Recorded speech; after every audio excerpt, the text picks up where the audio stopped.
Assalamualaikum warahmatullahi wabarakatuh.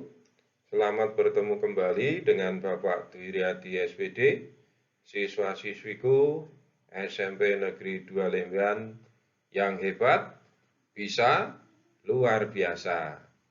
Pada pertemuan kali ini, Bapak kembali akan mereview materi yang telah kamu terima pada pertemuan sebelumnya, yaitu tentang hukum Coulomb. Baiklah, mari kita langsung mulai saja. Hukum Coulomb.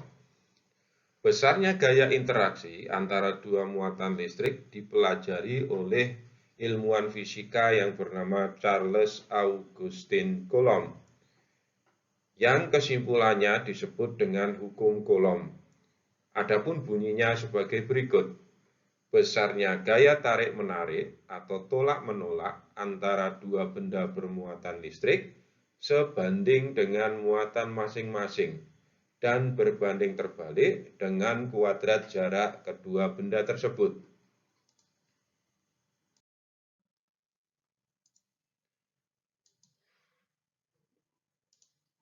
Persamaan matematis dari hukum Coulomb bisa dituliskan seperti ini.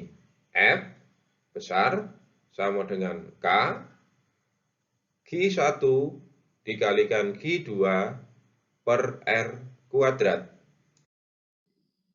Q1 adalah muatan listrik pertama, satuannya dalam Coulomb atau C besar. Q2 adalah muatan listrik kedua, satuannya juga Coulomb.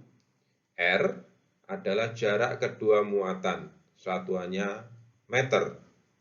F besar adalah gaya Coulomb, satuannya adalah Newton atau N besar.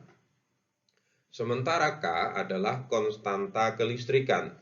Besarnya adalah 9 kali 10 pangkat 9. Gaya Coulomb sebanding dengan muatan listrik. Gaya Coulomb antara dua buah muatan akan berubah sebanding bila muatannya berubah. Jika muatannya diperkecil, maka gaya listrik yang timbul juga akan menjadi lebih kecil. Sementara kalau muatannya ini diperbesar, maka besarnya gaya listrik yang timbul atau gaya Coulomb yang timbul juga akan semakin besar. Sehingga bisa dirumuskan gaya listrik yang terjadi setelah perubahan, dalam hal ini adalah perubahan muatan suatu benda, Q1 dan Q2, itu besarnya adalah Q1 aksen dikali Q2 aksen dibagi Q1 dikalikan Q2 dikalikan F. F ini adalah gaya listrik mula. Gaya Coulomb berbanding terbalik dengan kuadrat jarak kedua muatan. Gaya Coulomb juga akan berubah jika jarak kedua muatannya berubah. Perhatikan gambar di sini. Mula-mula jarak kedua muatan ini adalah D. Dan gaya listrik yang timbul adalah F. Apabila kemudian jaraknya ini diperlebar atau dijauhkan, dalam hal ini adalah D aksen, maka gaya listrik yang timbul besarnya adalah F aksen.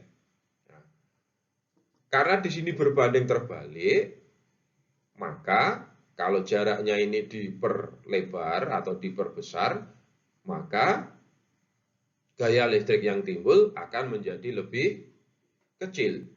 Sebaliknya, kalau jaraknya ini diperpendek atau diperkecil, maka gaya listrik atau gaya Coulomb yang timbul akan menjadi lebih besar. Atau secara matematis dirumuskan F aksen sama dengan D per D aksen dikuadratkan dikalikan F. Mari kita coba untuk mengerjakan contoh soal hukum Coulomb. Soalnya berbunyi demikian. Dua buah muatan diatur seperti pada gambar di bawah ini. Besarnya muatan A 8 mikrocoulomb dan muatan B minus 5 mikrocoulomb. Sedangkan besar gaya listrik yang bekerja pada kedua muatan adalah titik-titik. Diketahui konstantanya 9 kali 10 pangkat 9 Newton meter kuadrat per kolom kuadrat. 1 mikrocoulomb besarnya 10 pangkat min 6 coulomb. Berapakah besar gaya listrik yang bekerja pada kedua muatan? Di sini diketahui muatan A atau Q1 besarnya adalah 8 mikrocoulomb. 8 mikrocoulomb. Atau kalau dijadikan kolom menjadi 8 kali 10 pangkat min 6 coulomb. Karena satu kolomnya ya, 1 mikrocoulomb itu 10 pangkat min 6 coulomb. Demikian pula dengan muatan B atau Q2 sama dengan min 5 mikrocoulomb. Kalau dijadikan kolom menjadi min 5 kali 10 pangkat min 6 coulomb. Kemudian K tadi sudah diketahui 9 kali 10 pangkat 9 Newton meter kuadrat per kolom kuadrat. R sama dengan 10 cm.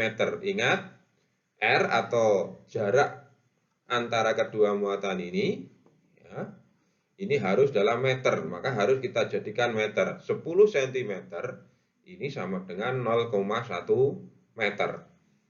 Ditanya gaya listrik yang bekerja pada kedua muatan ini, antara muatan A dan muatan B.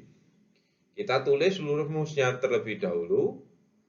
Ya, gaya listrik yang terjadi F, ya, FC, kalau ini tulis FC tidak masalah. FC sama dengan K Q1 dikalikan Q2 per R kuadrat.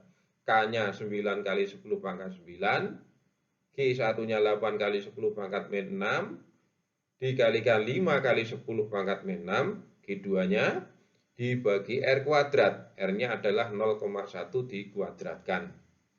Nah, di sini 9 kali 10 pangkat 9 tetap, ini K-nya tadi.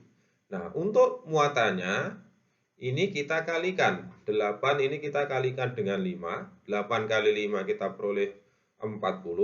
Nah, sementara 10 pangkat min 6, ini kita kalikan dengan 10 pangkat min 6.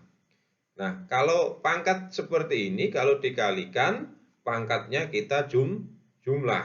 Jadi 10 pangkat min 6 ditambah min 6. Jadinya 10 pangkat min 12. Min 6 tambah min 6 adalah min 12. Dibagi R. R-nya tadi 0,1 dikuadratkan. Ya. Sehingga kita peroleh ini 9 kali 40.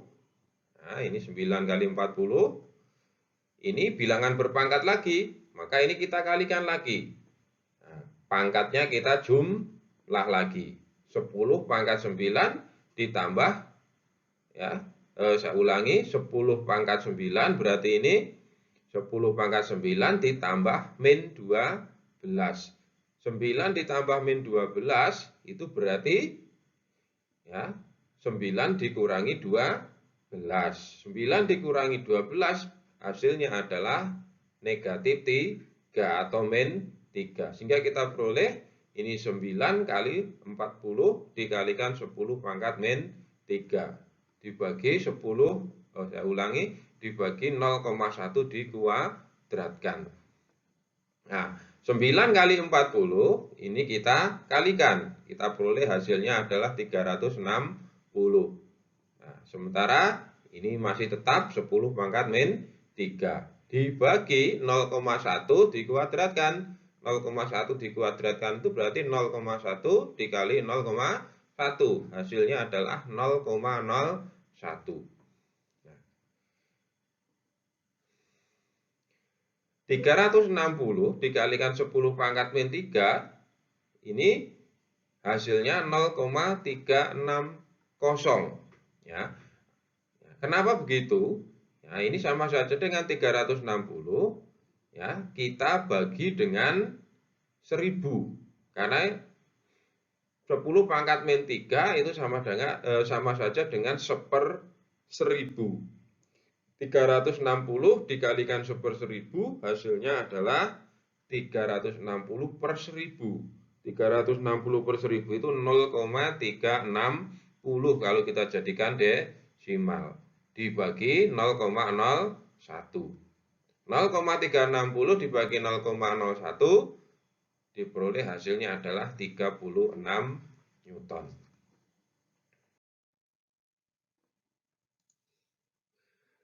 Sekian dulu pertemuan kita pada hari ini. Kita akan bertemu kembali pada pertemuan berikutnya.